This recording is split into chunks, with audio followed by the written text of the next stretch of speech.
Well, it's certainly been a very active weekend across the British Isles and the near continent as flooding rainfall associated with thunderstorms brought flash flooding in some places, even tornadoes, and a lot of disruption. Thanks for clicking on to the Monday afternoon edition of Vogan's European Outlook. It is a busy week coming up here on the channel. We're going to be looking at the tropics, we're going to look at winter, we're looking at the day-to-day European pattern as well, and the various teleconnections that are currently driving this pattern. So, you know the script by now. If you haven't already done so, please hit the like button first of all, leave a comment, and if you haven't already done so, be sure to hit that subscribe button as well. This was the scene here. This is a capture from Paul Moorish of Leicestershire rainfall. This was since 2 p.m. on Saturday through to, I believe, this tweet was put out yesterday. So 24-hour rainfall, upwards of 77 millimetres of rain fell. That's 5 weeks worth of rainfall within a 24-hour period across parts of Leicestershire here. Other places, generally 50 to 53 millimetres of rainfall within a 24-hour period here. So very, very problematic weather conditions across the UK during the course of the weekend, but even across parts of the Midlands today. This was another tweet here by the BBC showing this morning. This was put out that we had some places, Stokenchurch recording 64 millimetres of rain within a 24-hour period, and I think this is rainfall today. I could be mistaken. Today is the 23rd, and it says rainfall so far today. So I'm assuming since midnight, this has been additional rainfall totals, anywhere from 49 at Stevenage up to 64 millimetres at the Stokenchurch. So, yeah, a very, very significant thunderstorms are rumbling their way out of France and across particularly southern and Midlands portions of England. Interesting tweet here by London and South East Weather as well. By the way, I'm skipping around a little bit here. Sorry about that. But Arctic freeze season appears to be underway now. It looks as if we dropped to the 6th lowest Arctic sea ice extent in the last 45 years of satellite-derived data. So yeah, that was a little side note here. This was an interesting capture tweeted by Met Forecast showing a potential tornado in the Luton area yesterday afternoon. I think this was around 4 p.m. Last night. So there was some spin within the atmosphere as these thunderstorms rattled their way north. And even through the course of today, this is a tweet here by the Met Office released 3 hours ago showing the amber warning issued for parts of England. Heavy downbursts of rain affected parts of England and Wales, including the M4 and M5 corridors. Take care while out and about. So it certainly is a breakdown in the pattern. We obviously had the dominance of high pressure during the best part of last week. It really was actually a fantastic week of weather. Warm temperatures as well, so much so that it was the warmest day since May for here at Mark Vogan Weather HQ. But a very different story now, and this had been highlighted since the end of last week and through the weekend, that we would see this breakdown in the pattern. Here's the Met Office amber warning anywhere from to the west of Bath up towards Bedford. So this general area here, active until 2100 today, showing the potential for some very significant additional rain compared to what we've already seen falling. So let me just continue to click through here and show you a couple of things from the weekend just gone. I think that might actually be it. Unfortunately here, yeah, it appears to be the case. This was the scene, by the way, in Cannes on the other side of the channel down in the south of France, actually.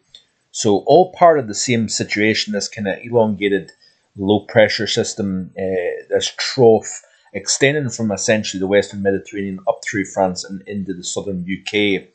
And we're going to continue to see this lowering of heights over the UK and Ireland over the next few days here. This is essentially the big breakdown in the pattern that has been expected. I put this tweet out here 15 minutes ago. We've got quite a a phase 7 and 8 becoming more amplified of the Mann-Julian oscillation here, and this is correlating quite well to the deep negative Arctic oscillation and deep negative North Atlantic oscillation. Look at how deep this negative NAO is. We're almost pushing 3 sigma below the neutral line here.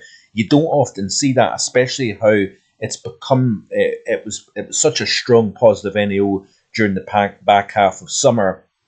And again, like I've said before in previous times, I've given my reasons why I think this change is taking place. But this is a graphic here produced by Robert W. Lee from the University of Reading down in the south of England, showing the correlation between a phase 7 MJO in combination with La Nina and the type of atmospheric structure we would typically associate with the La Nina and the MJO phase 7. And you can see here that it's correlating quite well. Lower pressure in parts of the West Pacific.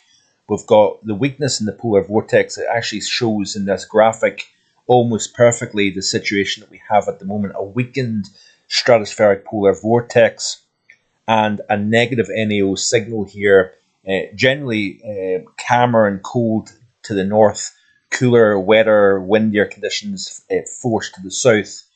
So I actually wanted to share that graphic with you because I thought this is almost correlating quite perfectly at the moment with what we've got going. And when you look at the accumulated precipitation forecast of the ECMWF between now and Monday the 30th of September, the final day of the month, you can actually see where the storm track is further south. That corridor of heaviest rainfall is displaced to the south as we've got a blocking area of high pressure up over Greenland. That textbook negative NAO signal here. And it'll be interesting. This is the month to date temperature anomaly. So we're around about average over the UK at the moment as of Monday the 23rd of September. But when you factor in the fact that we've got quite a cool upcoming week, next shot of Arctic air into the pattern, it will be interesting to see whether this month actually pans out below average in terms of temperature. I think I had an average temperature and average precipitation for this month. But nonetheless, this has turned out to be quite an interesting month. We've seen big swings between heat and cold, and it looks as if we've got the cold coming back to end the month and the first month of meteorological autumn.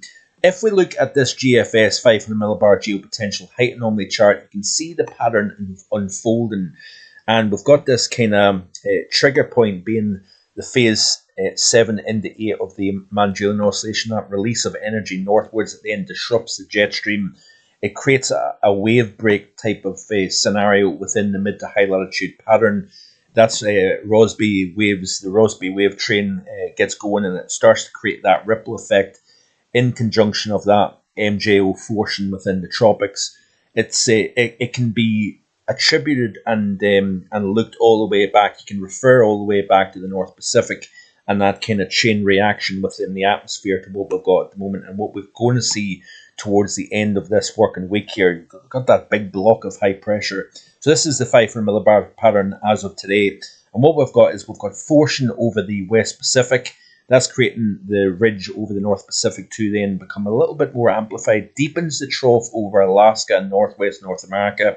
And in turn, this creates the forcing of a trough into the northern half of the United States. And by doing so, it beefs up this high over Greenland and the North Atlantic. We've got this trough in place over extending from northern Iberia up through the UK and Ireland into the Norwegian Sea. And as we play through this loop here, you can see how the pattern becomes more and more amplified in reaction to what's taking place over the Pacific. We're deepening the trough from Alaska down into the Gulf of Alaska, then forcing the ridge over the intermountain west of the lower 48 to then get the Persian energy northwards.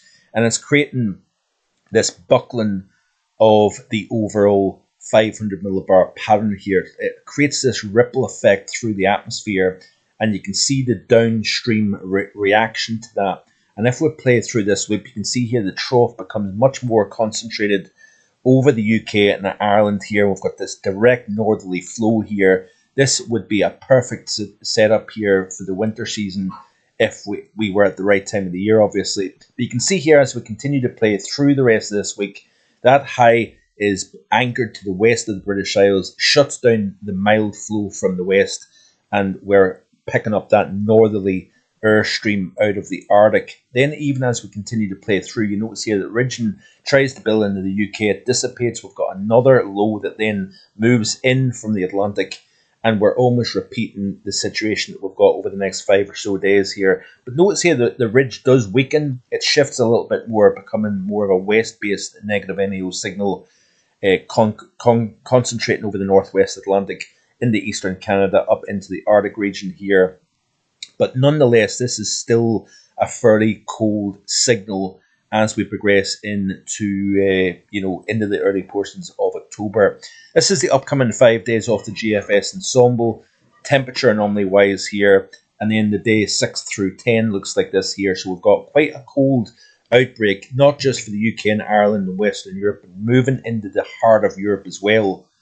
And then even the 11 to 15 day, which takes us all the way out to the 8th of October, it indicates that we go back closer to average. We don't swing back warmer than average. If you notice here, the CFSV2 didn't see any cold back at the end of last week. Now it sees the cold, but it wants to pull the cold back into the pattern as we go into to week 2 here. Looking at the bigger picture, by the way, this is off the GFS extended for the next 35 days. And you notice here, looking at the northern hemisphere as a whole, we've got generally warmer across the majority of North America, with the exceptions of Alaska. You notice here that we've got some slightly closer to average conditions up the eastern side of the United States. We've got a very warm Greenland, so that would indicate a block over the top. Look at Iceland and look at the UK and Ireland. It's actually showing below average. This takes us out, by the way, to Sunday the 27th of October. Remember I said to you on a video back on Saturday, do we have the potential, either Friday or Saturday, I think it might have been Friday in fact, I basically said, do we have a cold October coming up? Looks as if we're going to end up being slightly below average for the month of September. So it feels a little bit like we've turned somewhat of a corner in terms of seeing the coolest summer since 2015, a potential cooler than average September, and the potential of a cooler than average October is starting to show up in the models. This is turning out to be a very interesting period, especially when you factor in that we've got a record weak polar vortex. We'll look at the polar vortex in a few days' time, looking at exactly what it is and the significance of this weakened polar vortex and the slacker winds within the stratosphere as well, indicating that we may have a greater potential, coupling with the MJO, but to a greater extent the La Nina with a solar maximum, the potential of further cold spells as we lead into the month of November and December here. It would not surprise me if we maintain this kind of lean towards colder than average. Looking at another model here, let's have a look at the ECM extended.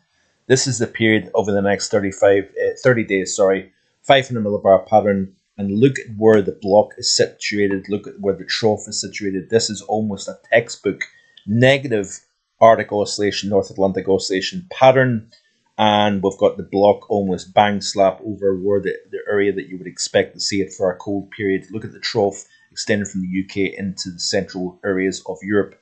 That's off the ECM extended. This is the CFSV2 for the period between now and Thursday the 24th of October. And again, similar idea, GFS, ECM, CFSV2, all in bed with each other, showing a negative NAO pattern and a cold pattern for the next 30-day period. So it'll be interesting to see whether this has merit or not.